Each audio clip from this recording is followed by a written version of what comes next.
Well, the green flag lap is well underway here at Croft for our second race of 3 this weekend for the Mazda MX-5 SuperCup. It's another triple header weekend here in North Yorkshire. And we had 1 race yesterday, 2 today on the Sunday. Yesterday's race was won by Alan Henderson. He extends his championship lead, but he only just won it. JJ Clements actually led most of the race, and in the end it was only after a late race change of lead, when he had a bit of a mistake through the sunny in and out complex, that he handed the lead over to Henderson, then couldn't quite find a way back through. So Alan took the win, but Clements was right with him, and we're hoping for more of the same in this one. Johnny Greensmith was 3rd, Paul Sheard is back again this weekend in 4th, and also returning to the championship, 5th place in the first race. Abby Eaton, you can see her there in the black and pink car, the reigning champion. She won the championship in dramatic style at the final round last year at Donington Park, and she's back for a play, just a one-off outing here at Croft. On-board camera with her, also with Gary Townsend, the championship sponsor, and he's always in the thick of the action, is Gary, so plenty of good shots from him. And also JJ Clements, and he's always in the thick of the action as well. And more often than not, sideways. He likes that car set up very, very loose, and if we get a chance throughout the course of the races, I'm sure we will, to ride on board with him, keep an eye on the amount of opposite lock he uses just to keep the car going in vaguely the right direction. Liam Murphy was 6th, Simon Goddard was 7th yesterday, Will Picken 8th, Gary Townsend 9th, and Andrew Caird 10th. So that's how they line up on the grid for race 2. The results from the first race setting the grid for race 2. The results from this race will set the grid for race 3. The car at the back, the silver car, is John Davies. He was a non-finisher yesterday, so he's going to be one to watch for. A regular front runner is John, but he's got some work to do from 17th on the grid. So watch for the lights. Who makes the best start from the front row, Henderson or Clements? Well, Gary Townsend's made a good start, but that was a bit too good. I think that was a very big jump start. A few other cars were creeping as well, but we're now underway, and Henderson does seize the initial advantage. Clements slots into 2nd place, side by side for 3rd, with Greensmith on the inside of Paul Sheard. And as they go in towards the tricky first corner at Clervaux, do they all fit? Yes, they do, because Paul Sheard backs out of it. So Greensmith goes 3rd, Sheard 4th, side by side for 5th between Eaton and Liam Murphy, and that is George Grant in the 69 car, with Gary Townsend clouting into him going through Hawthorne. And Townsend gets away with it. George Grant, I don't think he actually hit the wall, but he lost a lot of momentum and rejoins at the back of the field, so that's a bit of a shame. Down towards Tower though, this is one of the prime overtaking opportunities on the circuit. Is anyone going to duck out of line this time around? Not inside the front 5. Liam Murphy was trying to defend his 6th position there at the back of that shot from the 89 car of Will Picken. Will Picken in only his 2nd appearance in the SuperCup. He's well up inside the top 10, great to see. Through the daunting Jim Clark S's they go, on board with the 2nd place man JJ Clements. We're right in the wheel tracks of Alan Henderson, and he knows he needs to try and strike early and get in front of the race leader, Alan Henderson here. Otherwise Alan is more than capable of escaping up the road, but they couldn't be much closer through Sunny. Through Sunny in, now Sunny out, the second part of that little sequence of corners, down the back straight towards the complex. This opportunity maybe for JJ Clements to attack. Abby Eaton's certainly attacking Paul Sheard. Tried to the outside into the first part of the complex, but there's nothing doing there. And these first 5 cars tied together and already starting to escape from the rest of the pack. Through the right-hander into the very tight final turn. It's so tempting to launch an attack on the inside, but you lose all your momentum on the exit of the corner that way. And you can see Eaton really taking the wide line in to carry speed out onto the straight. That looks as though that's what JJ Clements has done as well, because he's drawing almost alongside Alan Henderson down the pit straight, but Alan hangs on in there. And as they hit the brakes into Clervaux, he doesn't feel the need to go defensive. And JJ clobbers the curb. The floppy marker, I'm amazed to say, has survived the first lap, but I guarantee you it won't be there by the end of this 20-minute race. Replay of the start. This was on board with Gary Townsend, and, well, his car's moving, but the headlights are most definitely still on. Now they go off, and he can accelerate away. And then that's Simon Goddard squeezing us, and we make contact on the run towards the first corner. Simon Goddard is not in his usual car this weekend. He says his old car had was a little bit down on power, and so he's driving a slightly different car. That's why he's orange this weekend, not silver. And then Townsend takes too much curb through Hawthorne and skates out wide into George Grant, who was really very innocent in that one. And Townsend drops back in behind Jeff Gurrier. So through Barcroft for the 2nd time already, the top 2 escaping from this 3-way battle for 3rd. Greensmith, Sheard and Eaton. Through Sunny in they go. Slightly banked right-handers, he can carry good speed through there, back on board with Abby. And we could not be much closer to Paul Sheard as we head out towards the complex for the 2nd time. Is there room on the inside to launch an attack? She thinks there might be. She's looking on the inside. Paul Sheard, is he going to leave the door open? No, he isn't. And Abby realised that, and realised that if she went for that move, there was going to be contact, and settles back into 5th place. Through the right-hander up towards the hairpin, not quite close enough there to attack, I don't think. That's Andrew Caird, just ahead of the 76 car of Richard Wickham. And Jack Harding, the Lightning McQueen 95 machine, is in behind as well. Jack, who finally seems to have got that car working, has had all sorts of mechanical gremlins over the course of the year, but he's enjoying a good little scrap here. Jack finished yesterday's race outside the top 10, so he'd like to do a little bit better in the first of today's encounters if he can. He's currently still in that 11th place, you can see at the bottom of the screen as they head through Clairvaux. And that is John Davies in 12th, so he's already gained several positions from the back of the grid where he started. The silver car just there, who's catching that group, so that's another 3 positions he could potentially gain before the race is done. On board with Eaton, down towards Tower, mirror, signal and manoeuvre, and through she goes. To get it stopped on the apex, yes she can, good move that from the reigning champion. And Abby Eaton moves into the 4th position now, up towards the Jim Clark S as she goes, back with the scrap between Jack Harding and Richard Wickham, and John Davies is right there with them now. So we've been able to see over the first half of this lap just how quickly he's caught that group, but now he's got to try and find a way through, and there are overtaking opportunities here at Croft, but this little section is not really where you see much passing. It's very, very quick through here, and you can't go side by side through these corners very easily. You've got to pick and choose your moments. John is clearly quicker than this little group, just needs to try and find a clean and safe way of getting past them. Back out of Sunny, down towards the complex they go, which is where the fight for 4th position is, and you can see that as Abby Eaton and Paul Sheard have been dicing, they're being caught by the cars behind. Liam Murphy and Will Picken through the hairpin, back out onto the pit straight they go, and they're all fairly equidistant for the moment, but you get the feeling that these gaps are tightening up slightly. Abby Eaton is starting to get away from Paul Sheard though, and will be perhaps thinking about an opportunity for a podium here. Johnny Greensmith will be her next target if she can catch him, but you can see there's a fairly sizable gap up the road till they get to Johnny. Out through Hawthorne. Car wants to run right out to the edge of the track, but you've got to try and keep it in tight because there's a chicane coming up next. Out onto the back straight. Henderson leading, Clements is going with him again though, you can see there at the bottom of the screen the gap less than half a second. Greensmith in 3rd, then Eaton, Sheard and Murphy, Picken, Goddard and Caird. Simon Goddard down in 8th place, not where you'd expect him to be, and I think he's just struggling to get used to a slightly different car as I said that he's in this weekend. Simon was 7th yesterday, so he's dropped a position early on to Will Picken, who was some 10 seconds behind him at the flag yesterday was Will, but yesterday's race was wet. Now we've got dry and not quite sunny conditions, but bright conditions, so slightly more favourable weather here at Croft on the Sunday, and that's perhaps allowing some of the more established names to make their way towards the front of the field. Through Sunny we go, and Paul Sheard is now having to watch his mirrors because Liam Murphy has caught him and he's starting to size him up for a move, and out onto the dirt goes Paul Sheard. The car just snaps sideways on him on the exit of Sunny. He'll have a bit of dirt now on his left-hand side tyres as they head towards the complex. Doesn't seem to be slowing him down. If anything, he's catching back up to Abby Eaton, isn't he? So this really is closing in nicely. Through the double apex right-hander, bit of a lock-up in front of them. That was Johnny Greensmith as he pushes on in 3rd, but he's dropping away from the leading 2 is Johnny. Not quite got the pace to go with Henderson and Clements this weekend by the looks of it. Across the line they go, up towards Clairvaux again, and still Liam Murphy not quite able to find a way past Paul Sheard. Oh, he's very late on the brakes though into the first corner, and as they hop over the curb, the gap closing visually through Hawthorne. Anyway through here, no, Paul Sheard keeps a nice tight line there, you can see, then holds the middle of the road, so Murphy's got to go around the outside, which he doesn't want to do because there's then the chicane where you can't really go side by side. It's usually the car on the inside that will prevail through there. Sit in the slipstream now though, down towards Tower. Will Paul feel the need to defend here? He doesn't, because Liam wasn't quite close enough by the look of it. They're dropping Will Picken now, so after a good start, Will is settling down slightly more now.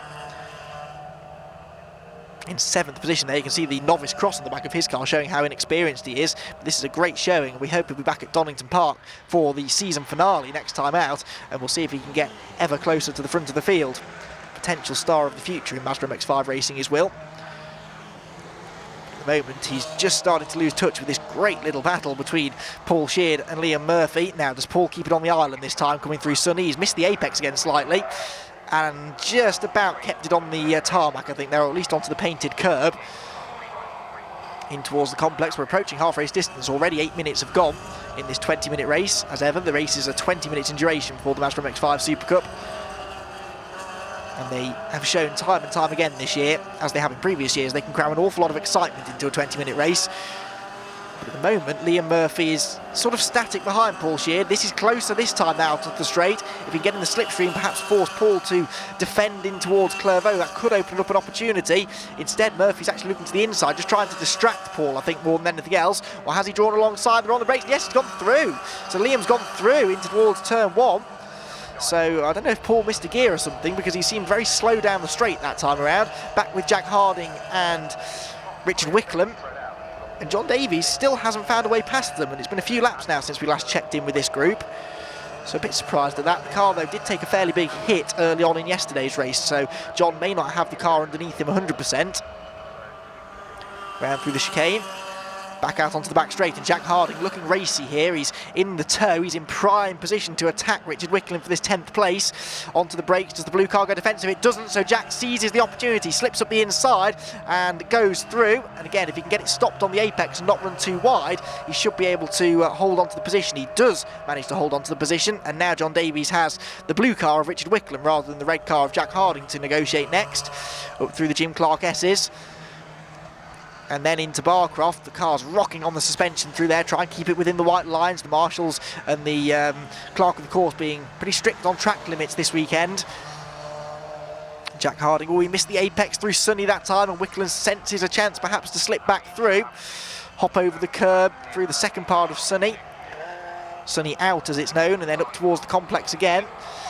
Jack with his Lightning McQueen colours back on the car now as well, after a few repairs have been made to that car over the course of the season. Meanwhile, further back, that is George Grant. He's got a wheel on the grass. Oh, that's a big, big moment. Oh, and somehow saves it. And Ray Worley in the black car with the yellow wheels did a fantastic job to realise what was going on then. He saw George Grant was out of control, and he ran wide into the corner deliberately to give him some room to rejoin the track. Great driving that from Ray. Great spatial awareness, really. And George Grant lucky to get away with that one. That was a big moment. Back on board with Abby Eaton, though. She's had no real big moments in this race. Made that good move earlier on Paul Sheard. She's not really escaped that much down the road from him, though. And she's not making many inroads into Johnny Greensmith. And in fact, Liam Murphy is now the man on her tail, of course, because he's found a way past Paul Sheard. So through Tower they go. And suddenly this 4th place that Abby Eaton picked up earlier on is under pressure. Around the outside goes Liam Murphy in towards the Jim Clark S's. It's not easy to go side by side through here, but they're going to try it. And Liam sensibly backed out of it. But he's now made it perfectly clear to Abby that he wants to go through. He's taking much tighter lines through the corners. And the shorter distance should be the quicker distance, but he can't find a way past the reigning champion. Abby, who this year has been used to racing a V8-powered rear-wheel drive BMW GT car, has now decided she wants to get back into the Mazda MX-5 SuperCup just for this one meeting. Through the complex they go again. 8.5 minutes left on the clock, and she must be enjoying herself now, because this is a very, very close battle, as you'd expect from one of the most competitive championships in the country. Out onto the pit straight, though. Who gets the best traction out of there? Murphy had a good run, but found Abby in his way and had to lift off the throttle slightly, I think, on the exit of the corner. That hurt his momentum, but the two of them are pretty much as one now, down towards Clairvaux. Eaton holding the middle of the road. Murphy ducking and diving in her wing mirrors, just trying to distract her, but she's experienced enough for that not to affect her too much. Past the floppy marker, which is still there in the middle of Clairvaux. And then out through the chicane and onto the back straight. Crucial you get a good run through this chicane, because if you don't, it hurts your speed right the way down the back straight, the old start-finish straight. And Abby's watching her mirrors, because she knows that in the slipstream, Liam Murphy is potentially able to draw alongside. She's defending because he is alongside, but it's on the outside line into Tower. Can he go right around the outside? He's going to try it, isn't he? But all the marbles and the dust and the dirt and the rubbish are out there, hurting his grip. He gets a good little switch back on the exit of the corner, though. And for the second lap in succession, they're side by side towards the Jim Clark S's. And this time he's again going to have to back out of it. Thought for a moment he might have been fully alongside, but even if he was, he backed out of the manoeuvre, and Abby stays ahead. Great fight this. Liam Murphy, who was one of the young pretenders last year, he got a pair of wins at the season finale at Donington Park, the weekend in which Abby wrapped up the championship. whilst all of that was going on, Liam pulled away to 2 fairly secure race wins, and we really expected more of the same this year, but he's had plenty of bad luck and a few races where he's perhaps under-delivered. But he wants to get this 4th place away from Abby Eaton to prove a point, if nothing else, that he is just as quick and just as competitive as the woman who won the championship last year. Into the hairpin. Didn't go for the inside, so again he's going to try and get a good run out onto the pit straight. Time it a bit better this time, and he has done. He's got alongside on the exit of the corner, but there's more momentum on the outside line for Eaton, and she draws back ahead. 6.5 minutes to go then. The lap's ticking down up towards Clervaux corner we go, and this enthralling fight for 4th place has been raging since the get-go, really. Through the first corner again, a tighter line from Murphy. He's a lot neater and tidier than Abby Eaton is. And that could be all it takes. Can he find a gap up the inside through Hawthorne? He can't. And once more, he will sit in the slipstream down the back straight, and he's pulled out of it already because he had such a good run out of the chicane, and he's going to potentially get his nose ahead this time before they hit the brakes into Tower. But the inside line should be the place to be. Let's see, though. He nearly did this last time. In fact, he's gone through. He's gone through. He must have been desperately late on the brakes, and Abby Eaton had nothing she could do about it. So into 4th place goes Liam Murphy. That was a very good move, a bold move around the outside into Tower. You don't see that one happen often, but it works for him, and he goes through. Through Jim Clark S's, now back into Barcroft again. And into Sunny in and out, and is Abby going to be able to fight back, I wonder? For the time being, she's not dropping away, and as these two fight, Paul Sheard perhaps centres a chance to buy into it as well. Back on board with Abby Eaton.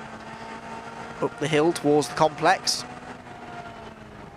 Brake lights come on Liam Murphy's car in front of her. And she now gets a chance to see perhaps where Liam is quicker than her, where perhaps she could change her lines to find a bit of extra pace.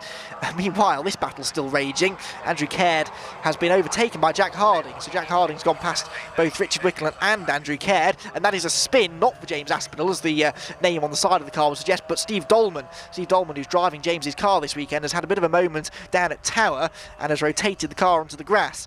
He hasn't quite made it as far as the Farmers Field, as many a great racing driver has done in the past before him, but he does select first gear and get going again, so no need for a safety car. Yellow flags can be withdrawn, and overtaking will be permitted once more into Tower next time the leaders get there, and the next time this battle gets there as well. And you get the sense that some overtaking may just happen into Clervaux, because John Davies has finally found a way through on the inside of Richard Wickland. It's a bit of a block pass, but it does the job, and finally another position is gained by John.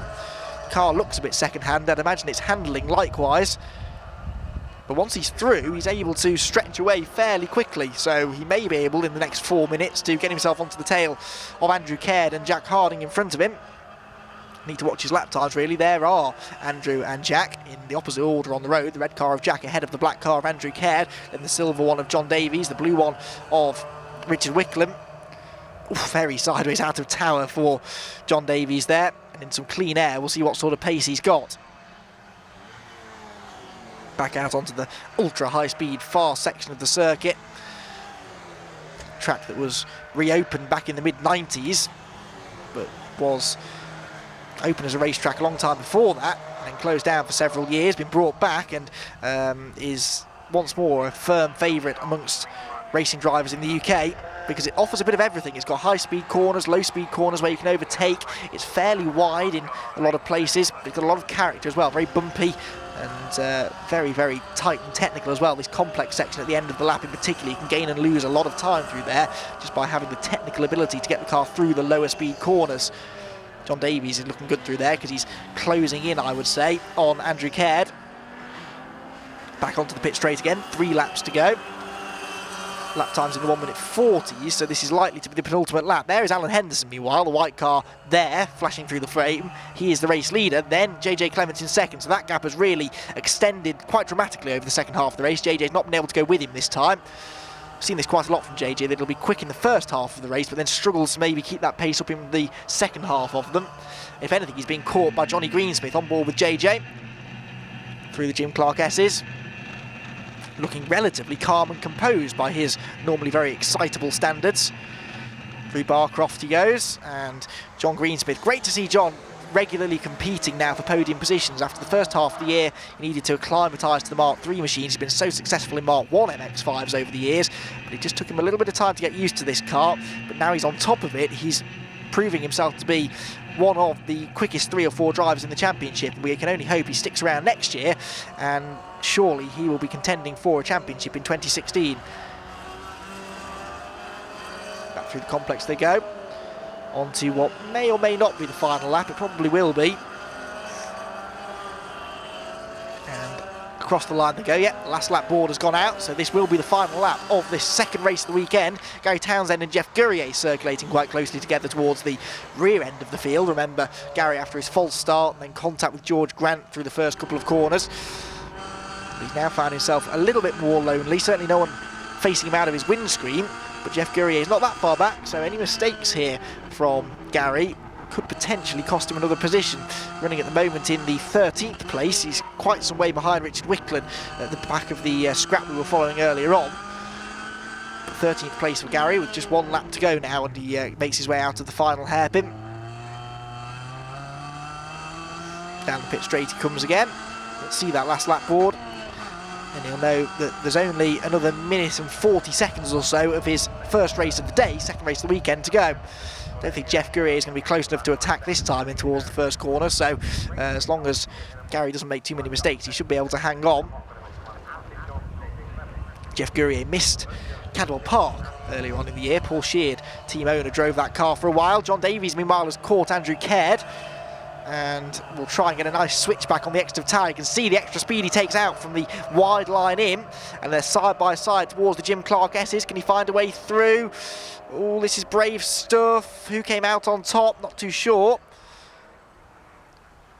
And well, they're still side by side, and John Davies has gone through, so great stuff. If you can be brave enough to hang around the outside, that gives you the inside for the next corner, and that's exactly what happened. Meanwhile, the fight for second place has tightened up on the last lap. Look at that, JJ Clements has really been caught by Johnny Greensmith, and had there been one more lap, he might have been under even more threat for that second place. As it is, though, Henderson's already taken the win. Clements is second, and Greensmith is third, with fourth position going the way of Liam Murphy eventually, once he comes across the line. Then Abby Eaton, then Paul Sheard, Will Picken, Simon Goddard should come through in 8th place. There goes Will.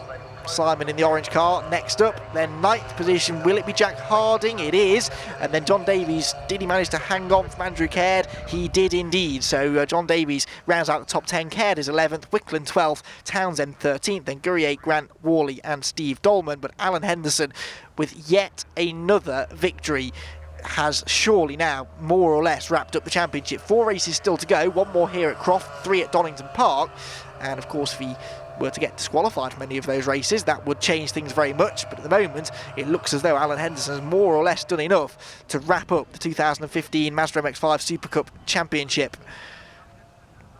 But he'll still want to go out there and win some more races, continue the dominant form. He's so happy with the way the car is handling underneath him that he feels these race wins can just keep on coming. So, confirmation of the result then. Alan Henderson wins, and he gets the fastest lap as well, so it's maximum points for him. JJ Clements was nearly 10 seconds back in the end, from Greensmith 3rd, Murphy 4th, Eaton 5th again, then Sheard, Picken, Goddard, Harding and Davies, Andrew Caird 11th, Richard Wickland 12th, Townsend 13th, Gurrier 14th, then George Grant, Ray Worley and Steve Dolman. I thought I had a little bit more pace than I did, but I think everybody seemed to be like dropping off at the same kind of pace. I got a bit of a gap, and then it kind of I got slower and everybody got slower at the same time. So I think it's the tyres were just going off like really quickly. I was hovering on the back of Alan for like the whole of the first lap, and I thought I'd just work together and try and get some space between us and the guys behind. I think I held on for about 1 or 2 laps, and then he was struggling a bit to begin with. I think his tyres came on and he started just to creep away from me. I just couldn't hold on to the back of him. Yeah, I didn't see the last lap board. I don't think it came out, but to be honest with you, I think Alan and JJ already had it in the bag already, so I think it's a comfy third, but it'd be nice to be a bit further up next time, I hope.